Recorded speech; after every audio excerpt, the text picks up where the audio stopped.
नमस्कार, आप देख रहे हैं यंग भारत न्यूज और मैं हूं दीपक गौड़। अभी एक बड़ी खबर आपके साथ लेकर आया हूं कि संसद के मानसून सत्र के बीच में कल यानी 5 अगस्त को मोदी सरकार संसद में कोई अहम बिल ला सकती है। ऐसी संभावना इसलिए जताई जा रही है क्योंकि आज प्रधानमंत्री नरेंद्र मोदी और गृह मंत्री अमित शाह ने राष्ट्रपति द्रौपदी मुर्मू से एक एक करके मुलाकात की है। राष्ट्रपति से मुलाकात के बाद अटकलों का बाजार गर्म है। पीएम मोदी और गृह मंत्री अमित शाह की राष्ट्रपति से मुलाकात को लेकर दिल्ली के पावर कॉरिडोर में सियासी चर्चा गर्म है। ऐसा इसलिए भी कहा जा रहा है क्योंकि केंद्र सरकार के लिए 5 अगस्त हमेशा से बेहद खास रहा है। पूर्व में 5 अगस्त 2019 को कश्मीर में धारा 370 हटाई गई थी। इसी क्रम में 5 अगस्त 2020 को ही राम मंदिर का शिलान्यास हुआ था। इसी क्रम में अब कयास लगाए जा रहे हैं कि कल यानी 5 अगस्त को सरकार यूनिफॉर्म सिविल कोड को संसद में पेश कर सकती है। राजनीतिक विश्लेषक और सियासत पर नजर रखने वाले मान रहे हैं कि सरकार जरूर कल कोई बड़ा फैसला लेने जा रही है। इस मुद्दे पर चर्चा करने के लिए हमारे साथ जुड़ रहे हैं हमारे डिजिटल संपादक शैलेंद्र गौतम। शैलेंद्र जी, क्या संसद में कल कुछ बड़ा होने जा रहा है, कोई बड़ा ऐलान?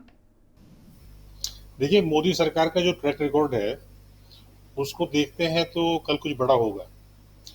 हालात भी इसमें यही बोल रहे हैं, मानसून सेशन चल रहा है, उसमें ऑपरेशन सिंदूर पर चर्चा हुई है, बिहार चुनाव सामने खड़े हैं, तो सरकार कल कुछ ऐसा करेगी जिससे मानसून सेशन उसके फेवर में जाए और बिहार चुनाव में कोई उसका असर पड़े।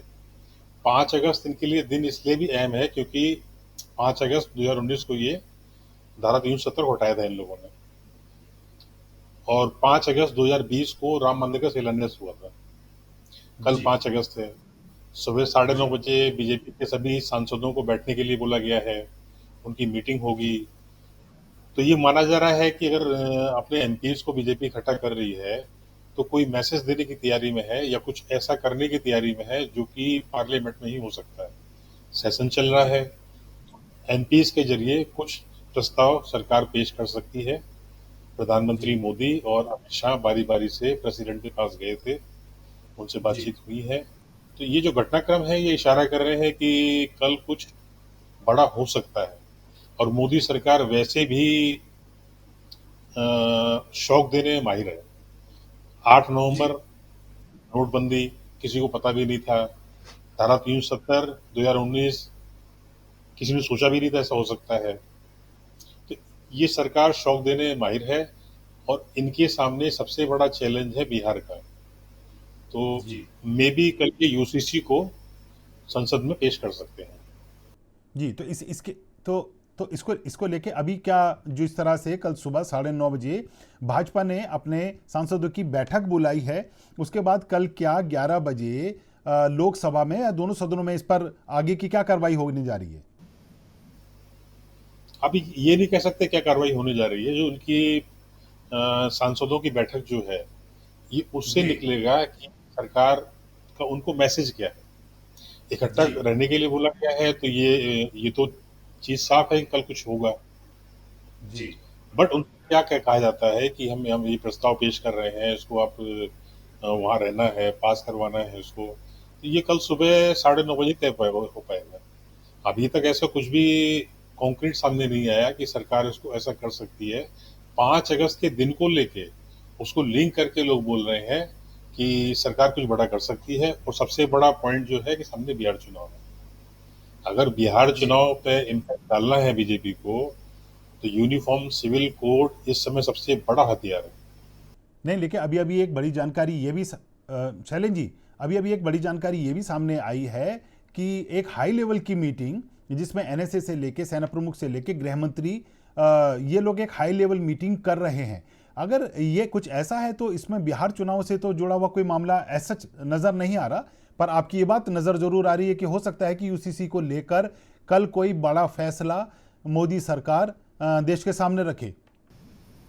देखिए, हाई लेवल की मीटिंग को इससे लिंक करना, पार्लियामेंट की एमपीज की मीटिंग से लिंक करना, ये ठीक नहीं है क्योंकि एमपी अलग कल मिल रहे हैं, वो सरकारी काम है। वो किस बात के लिए मिल रहे हैं ये सामने आ जाएगा। मेन चीज जो है ना कि अभी बिहार चुनाव सामने खड़ा है। एसआईआर को लेके बीजेपी को झटका लगा है क्योंकि चुनाव आयोग के लोग यकीन नहीं कर रहे हैं। कितना भी ना करें, 2% ना करें, 5% ना करें, बट माइनस तो हो ही रहा है। तो बिहार चुनाव को इस समय अपने हाथ में लेने के लिए यूनिफॉर्म सिविल कोड एक ऐसा हथियार है जो मोदी जी का अपना एक उनकी विचारधारा है। विचारधारा मतलब जो उन्होंने अपने प्रधानमंत्री बनने के साथ में जो कुछ प्रायोरिटीज तय करी थी, तो उनमें से यूसीसी एक है। धारा 370 भी थी, राम मंदिर भी था, और एक देश एक चुनाव भी एक है। तो उसमें दो उन्होंने पूरे कर दिए, तीसरा ये है, चौथा आगे एक देश एक चुनाव हो जाएगा, पांचवा उनका कुछ और हो सकता है। लेकिन यूसीसी उसमें है, और यूसीसी को लागू करने के लिए इस समय सरकार के पास सबसे बेस्ट माहौल है, क्योंकि जी सरकार की हेडलाइन मैनेजमेंट जो है ना, कि ऑपरेशन सिंदूर में जो पार्लियामेंट में डिबेट हुई है, वो सरकार के फेवर में बहुत ज्यादा नहीं रही।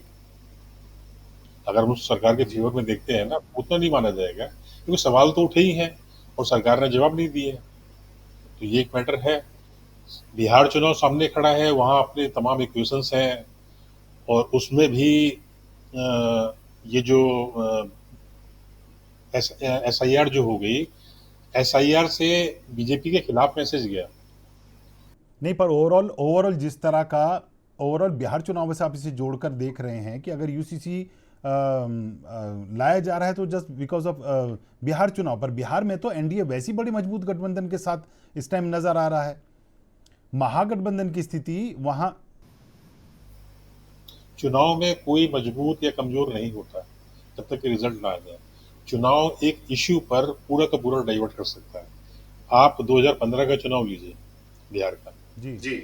उस समय क्या हुआ था, मोहन भागवत ने एक लाइन बोली थी कि आरक्षण पे विचार होना चाहिए, और 2014 में मोदी जी थंपिंग मेजोरिटी से पीएम बने थे, और वही मोदी जी तमाम वहां पैकेज का ऐलान करने के बाद भी चुनाव लूज कर गए, तो बीजेपी हार गई, अच्छी पोजीशन में भी नहीं आई। तो चुनाव का कभी भी ये नहीं कह सकते कि कौन कमजोर है कौन, जब ये नहीं, ऐसे में शैलेंद्र जी, अगर अगर ऐसी बात है तो यूसीसी का तो ज़्यादा फायदा इस टाइम पे लाने से जो वोटों का पोलराइजेशन है वो तो समीकरण उधर की तरफ ज़्यादा उनके खेमे में ज़्यादा बैठ जाएगा। नहीं, यूसीसी का जो स्ट्रक्चर जो मेन है ना, वो प्रो हिंदू कह सकते हैं उसको। जैसे उसमें क्या है, शादी तलाक हर चीज के लिए मतलब एक कानून है। आपको शादी कब करनी है, या मतलब दोनों पार्टनर्स में से एक की डेथ हो गई हो, या तलाक आपने कब लेना है, जब पति या पत्नी में से किसी ने फिजिकल रिलेशन किसी और से बना, ऐसे तमाम उसमें क्लॉज हैं।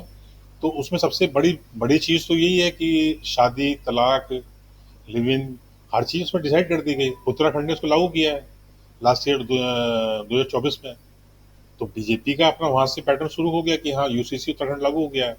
अब ये गुजरात करने जा रहा है। बिहार इस समय क्या है कि बिहार का जो मॉडल है वो हिंदू बेस्ड ज्यादा है।